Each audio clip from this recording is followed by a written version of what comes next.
L'intelligence artificielle entre en classe. Ce prof d'histoire-géographie est à l'initiative d'une expérimentation à l'échelle du collège d'un outil d'IA reconnu par l'Éducation nationale.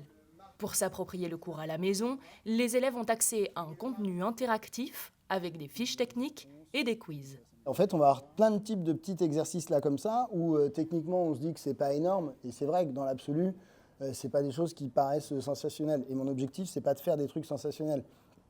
Mon objectif, encore une fois, c'est de permettre aux élèves d'apprendre, mais de manière plus intelligente que j'ouvre mon cahier, je ferme les yeux, je referme mon cahier et j'ai fini.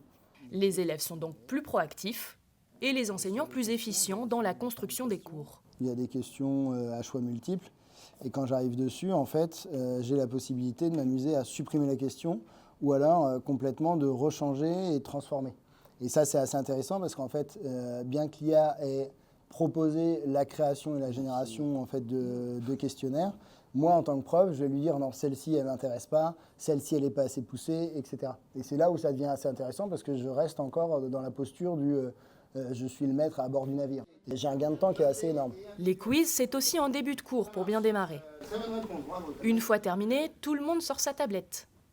Dans cet établissement sensible à la culture numérique, Nicolas Fontenay forme ses collègues aux nouvelles pratiques pédagogiques pour s'adapter à un public en évolution. Là, l'arrivée de l'IA, on va dire que ça potentiellement met tout le monde sur un pied d'égalité parce que tous les élèves qui auront envie peuvent s'en emparer pour...